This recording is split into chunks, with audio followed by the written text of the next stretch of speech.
Hey guys, this is my purple palette. I've been working on this for the past few months and here it is.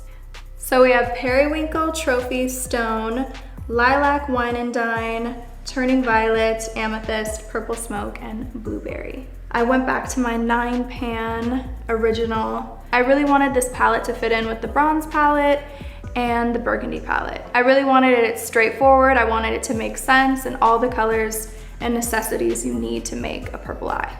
The first thing I'm gonna use is the color Periwinkle on her brow bone just to pop her brow bone a little.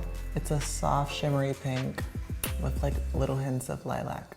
So next we're gonna grab the color Stone and apply that in her crease. I really fell in love with the palette. I thought it was just really vibrant and I just fell in love with like how the color story went together. I feel like the shimmers on this palette too are just a little bit more amplified than most of your palettes. They just get better every time.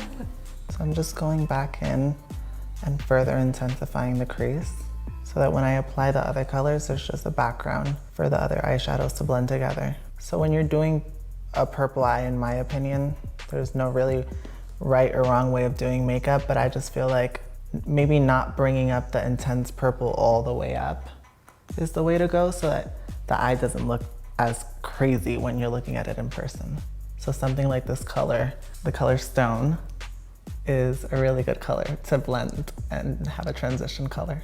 So the next color I'm gonna be using is Turning Violet. I'm gonna grab that with a Kylie brush, a Kylie blending brush, and I'm gonna pop that right over her lash line. I'm gonna go ahead and just drag that a little bit lower in her crease, fading more into her actual eyelid. I feel like this is like a purple nighttime look. The next color I'm gonna grab is Amethyst, and I'm taking a small pencil brush and I'm gonna go right over that same color, but more closer to the lash line. I'm not gonna take it up into the crease. This has a really pretty, almost like grape sheen to it. It reflects like tones of a more blue undertone purple, which is really, really pretty. I'm just gonna buff it up as if it's going all over the lid, but I'm gonna leave a small transition towards the center of the lid, just so that I can apply something else there.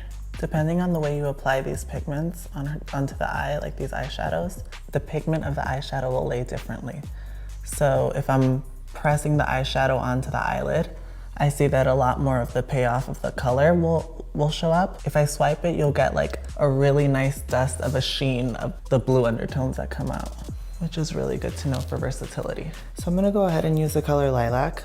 I'm taking a flat shader brush and applying it to the actual lid, more towards the inner part of her eye. This will open up her lid and create some type of separation between her crease color and the color we laid down before. Weren't expecting that one, were you? No. My goodness. Kylie has a tendency of messing around with me like this, especially when I'm doing brows. Oh my goodness.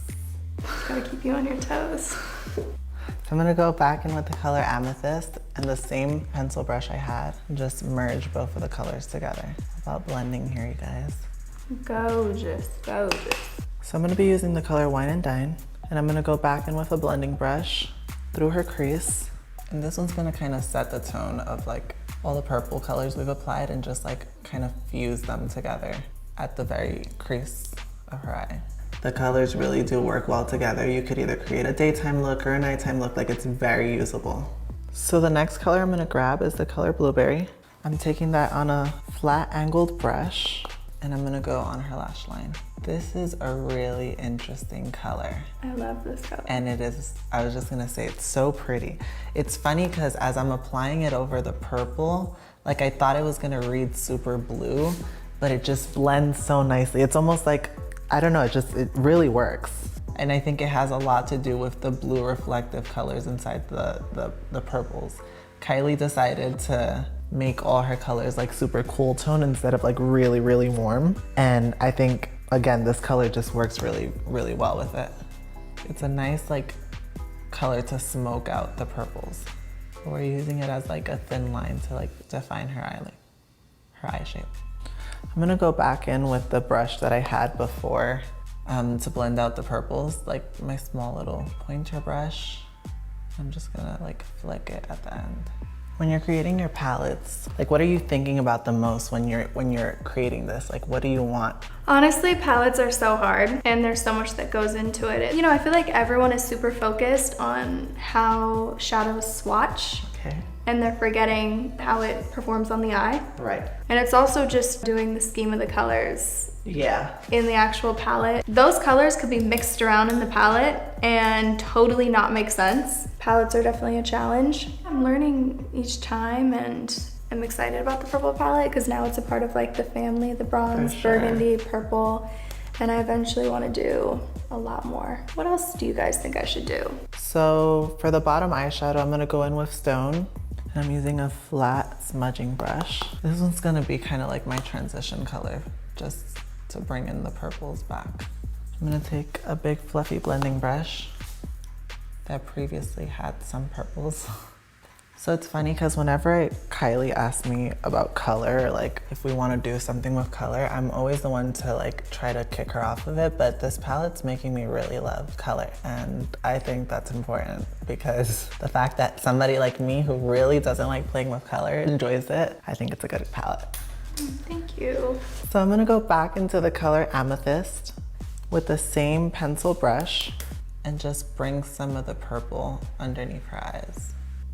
Because this color is slightly reflective, it'll definitely bounce some light into her actual eye color. And when there's like flash photography, like this is where your eye color can kind of come off a little lighter. So the last part of this tutorial is using the color Periwinkle. And I'm gonna take it right into the center of her eyes just for like a little pop of highlight. Pretty. So Ariel didn't use Trophy and Purple Smoke, so I just wanted to swatch them for you guys. This is Trophy and Purple Smoke.